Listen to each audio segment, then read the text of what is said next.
आज से 15 साल पहले हीरो ग्रुप ने होंडा से अलग होकर आगे का सफर अकेले ही तय करने का फैसला किया। लेकिन अब सवाल यह है कि जिस होंडा की टेक्नोलॉजी ने उन्हें दुनिया की नंबर 1 टू व्हीलर कंपनी बनने का मौका दिया, क्या उनसे अलग होने का फैसला आज हीरो मोटोकॉर्प पर भारी पड़ने लगा। जिस स्प्लेंडर, पैशन और HF डीलक्स जैसी बाइक्स के दम पर हीरो ने सालों तक इंडियन टू व्हीलर मार्केट पर राज किया, आज उन्हीं बाइक्स के BS6 मॉडल से लोग परेशान क्यों हैं? जिस कंपनी की 12 करोड़ मोटरसाइकिल्स रोड पर हों, जिनकी 2 वर्ल्ड क्लास R&D सेंटर्स हों और जो हार्ले डेविडसन जैसी प्रीमियम बाइक को प्रोड्यूस करती हो, वो company Indian two wheeler market में अपने गिरते मार्केट शेयर को रोकने में नाकाम क्यों हो रही है? कभी हीरो होंडा की साझेदारी ने 55% मार्केट पर कब्जा जमा रखा था और अलग होने के बाद भी हीरो के पास 45% का मार्केट शेयर था। लेकिन आज की स्थिति हैरान करने वाली है। गिरते market share, negative sentiments, premium segment में कमजोर पकड़ और EV की रेस में पिछड़ने की वजह से हीरो मोटो के लिए नंबर 1 पोजीशन को बरकरार रखना बेहद मुश्किल हो गया है। लेकिन दोस्तों, क्या आपने सोचा है कि हीरो साइकिल्स, जिसने कभी हीरो मोटोकॉर्प की नींव रखी थी, आज किस मुकाम पर है? या फिर हीरो इलेक्ट्रिक, जो ओला से भी पहले EV सेगमेंट में थी, अब कैसी हालत में है? और हाँ, इनकी हीरो मोटर्स, जो आज ऑटोमोटिव पार्ट्स की एक बड़ी कंपनी है, वो क्या कर रही है? कंफ्यूज मत होइए। हीरो साइकिल्स, हीरो इलेक्ट्रिक और हीरो मोटर्स, इन तीनों कंपनीज का हीरो मोटोकॉर्प से कोई रिलेशन नहीं है। आज की वीडियो में हम इन सारे कंफ्यूजन्स को दूर करते हुए हीरो की शुरुआत से लेकर होंडा से अलग होने की कहानी, उनके फैमिली डिवीजन और करंट सिचुएशन को डिटेल में जानने वाले हैं। हीरो की कहानी शुरू होती है आजादी से पहले साल 1944 में, जब पंजाब के कमालिया गाँव में 4 भाई अपने पिता के साथ अनाज की ट्रेडिंग किया करते थे। देश में माहौल ठीक नहीं था और लोग अंग्रेजों के खिलाफ सड़कों पर उतर आए थे। उसी दौर में वो चारों भाई परिवार के साथ कमालिया छोड़कर अमृतसर आ गए और नए सिरे से जिंदगी शुरू करने की कोशिश करने लगे। चारों भाइयों के पास कोई डिग्री तो नहीं थी, लेकिन बिजनेस की अच्छी समझ थी। उन्हें लगा कि आजादी के बाद साइकिल के बिजनेस में अच्छा ग्रोथ देखने को मिलेगा, क्योंकि उस दौर में ज्यादातर साइकिल्स इंपोर्ट की जाती थी और महंगी होने की वजह से लोगों की पहुंच से दूर थी। हालांकि कुछ इंडियन साइकिल कंपनीज भी मौजूद थी, लेकिन उनकी क्वालिटी विदेशी ब्रांड्स के मुकाबले कहीं भी नहीं टिकती थी। ऐसे में एक सस्ती और मजबूत साइकिल बनाने का बिजनेस उन्हें काफी फायदा पहुंचा सकता था। लेकिन उस वक्त उनके पास न तो इसकी टेक्नोलॉजी थी और न ही उनकी हैसियत इतनी थी कि वे साइकिल बनाने की फैक्ट्री शुरू कर पाते। फिर सबने मिलकर फैसला किया कि साइकिल ना सही, वो साइकिल के पार्ट्स बनाएंगे, जिसके लिए बिजनेस लाने की जिम्मेदारी बृजमोहन लाल मुंजाल को दी गई, जबकि बाकी 3 भाई दयानंद, सत्यानंद और ओम प्रकाश मुंजाल पार्ट्स के प्रोडक्शन और डिलीवरी का काम संभाल लिए। लोकल सप्लायर्स और कारीगरों की मदद से उन्होंने पार्ट्स की सप्लाई शुरू की और जब कुछ पैसे इकट्ठे हो गए तो घर के पीछे ही भट्टी लगाकर कुछ कारीगरों को काम पर रख लिए। उसी दौरान ओपी मुंजाल को पता चला कि उनके एक सप्लायर दोस्त, जो उनको साइकिल की सीट्स प्रोवाइड करते थे, हमेशा के लिए पाकिस्तान शिफ्ट होने वाले हैं। तो उनसे मिलकर ओम प्रकाश जी ने पूछा कि क्या मैं आपके ब्रांड का नाम इस्तेमाल कर सकता हूँ? वे तुरंत राजी हो गए। और जानते हैं दोस्तों, वो नाम क्या था? वो नाम था हीरो। और यहीं से शुरुआत हुई हीरो ग्रुप के विशाल बिजनेस एम्पायर की। साल आया 1954। एक डीलर के जरिए हीरो को एटलस साइकिल्स के फॉर्क बनाने का ऑर्डर मिला। मुंजाल ब्रदर्स ने पेपर पर फॉर्क का डिजाइन बनाया और उसे तैयार करके ऑर्डर को डिलीवर कर दिया। लेकिन फॉर्क के टूटने की इतनी कंप्लेंट्स आई कि डीलर ने सारा माल ही वापस कर दिया। लेकिन मुंजाल ब्रदर्स हिम्मत नहीं हारे, डिजाइन पर फिर से काम किए और उसे मजबूत फॉर्क तैयार करके डीलर को फिर से सप्लाई की। इस बार कमाल हो गया। फॉर्क की क्वालिटी इतनी अच्छी थी कि उन्हें साइकिल के हैंडल्स, मडगार्ड और बाकी बचे पार्ट्स के भी ऑर्डर्स मिलने लगे। मुंजाल ब्रदर्स वो मुकाम हासिल कर चुके थे जहां वे खुद साइकिल बनाने के बारे में सोच सकते थे। फिर साल 1956 में लुधियाना की फैक्ट्री से रिजेंट कंपनी के रिंग और डनलप के टायर ट्यूब के साथ पहली हीरो साइकिल मार्केट में लॉन्च कर दी गई। ये दिखने में इम्पोर्टेड साइकिल जैसी अच्छी तो नहीं थी, लेकिन मजबूती में उनसे कई गुना बेहतर और चलाने में आरामदायक थी। किसान, दूध वाले, मजदूर और नौकरी पेशा लोगों के लिए हीरो साइकिल्स एक सहारा बनने लगी। हालांकि शुरुआत में सिर्फ 600 साइकिल्स का ही प्रोडक्शन होता था। फिर बैंक से 50,000 का लोन लेकर धीरे धीरे प्रोडक्शन को बढ़ाया गया। लेकिन उसी बीच 1968 में सबसे बड़े भाई दयानंद जी की डेथ हो गई, पर ग्रोथ की रफ्तार को बाकी भाइयों ने कम नहीं होने दिया और 1986 आते आते हीरो दुनिया का सबसे बड़ा साइकिल प्रोड्यूसर बन गया। लेकिन साइकिल के अलावा दूसरी तरफ स्कूटर्स और मोपेड भी काफी पॉपुलर हो रहे थे। पहले तो हीरो ने फ्रेंच कंपनी प्यूजो के साथ कोलैबोरेशन की कोशिश की, लेकिन जब बात नहीं बनी तो 1978 में उन्होंने हीरो मैजेस्टिक के नाम से 49 सीसी का मोपेड भी लॉन्च कर दिया। हीरो के 2 मॉडल्स पेसर एंड पैंथर को लोगों ने इतना पसंद किया कि कुछ ही समय में 35% से भी ज्यादा मोपेड मार्केट पर हीरो का कब्जा हो गया। इस जबरदस्त रिस्पॉन्स से हीरो और मोटिवेट हुआ और जल्द ही एक ऑस्ट्रियन कंपनी के साथ कोलैबोरेशन में हीरो पुश को मार्केट में उतार दिया, जिसे खास तौर पर प्रीमियम कस्टमर्स को ध्यान में रखकर बनाया गया था। अब हीरो ग्रुप साइकिल और मोपेड सेगमेंट का किंग बन चुका था।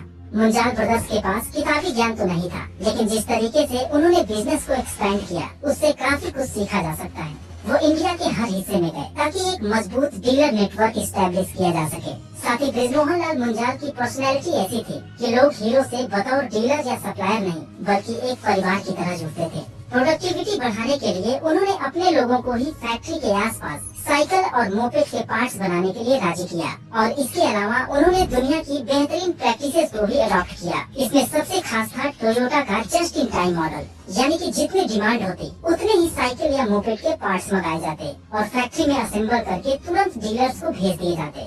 इससे स्पेस और इन्वेंट्री मैनेजमेंट का झंझट ही खत्म हो गया। सब कुछ ठीक चल रहा था, लेकिन 1980 के दशक में स्कूटर्स और मोपेड्स की पॉपुलैरिटी धीरे धीरे घटने लगी। लोग अब ज्यादा किफायती और बेहतर माइलेज वाली 100 सीसी कम्यूटर बाइक्स की तरफ अट्रैक्ट हो रहे थे। उसी दौरान जापानी कंपनी होंडा ने इंडिया में जेवी के लिए इंटरेस्ट दिखाया। कहा जाता है कि 140 कंपनीज ने होंडा के साथ कोलैबोरेशन के लिए अप्लाई किया, लेकिन महीनों के डिस्कशंस और एक लंबी सिलेक्शन प्रोसेस के बाद आखिरकार 1983 में होंडा ने काइनेटिक को स्कूटर्स के लिए और हीरो को बाइक्स के लिए अपने पार्टनर के रूप में सेलेक्ट किया।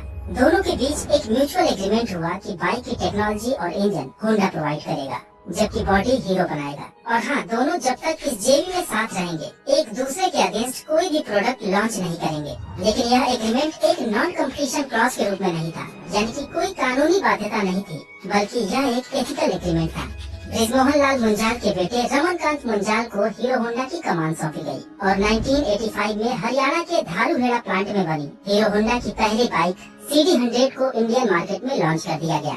Feel it, shut it, forget it। इस टैग लाइन के साथ हीरो होंडा ने लोगों को एक ऐसी अफोर्डेबल, फ्यूल एफिशिएंट और लो मेंटेनेंस बाइक का ऑप्शन दिया जिसने मार्केट में आते ही तहलका मचा दिया। और CD100 की सक्सेस के बाद उनकी दूसरी बाइक हीरो होंडा स्लिक को मार्केट में उतारा गया। फिर साल आया लिबरलाइजेशन का, जहां एक तरफ बाकी सारी ऑटोमोबाइल कंपनीज विदेशी ब्रांड्स के आने से तगड़ा कंपटीशन फेस कर रही थी, वहीं हीरो होंडा की सेहत पर इसका कोई असर नहीं पड़ा।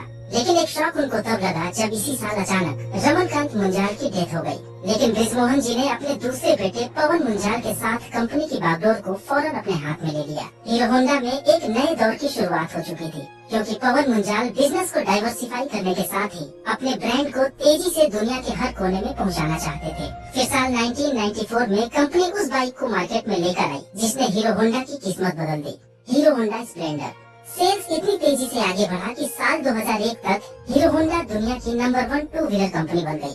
अब ऊपर से देखने में तो सब कुछ काफी अच्छा लग रहा था, लेकिन हीरो और होंडा के बीच सब कुछ ठीक नहीं था। उनके बीच कुछ ऐसे मतभेद थे जो धीरे धीरे उनके रिश्तों में दूरियां बढ़ा रहे थे। हालांकि हीरो और होंडा काफी मेच्योर प्लेयर्स थे, इसलिए कंपनी की ग्रोथ या सेल्स पर इसका असर नहीं दिखा।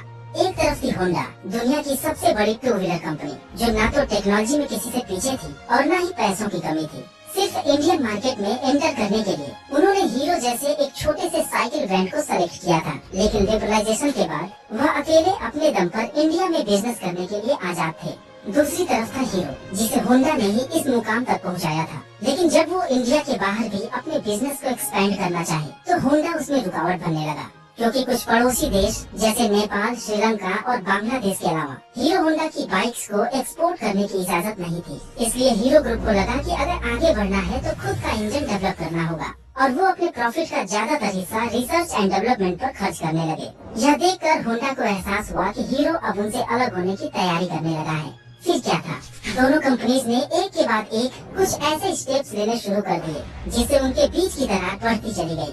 जैसे कि साल 95 में होंडा ने श्रीराम ग्रुप के साथ होंडा CL कार्स इंडिया की शुरुआत की और होंडा सिटी को इंडिया में लॉन्च कर दिया। लेकिन 4 व्हीलर सेगमेंट के लिए उसने हीरो ग्रुप को कंसीडर तक नहीं किया।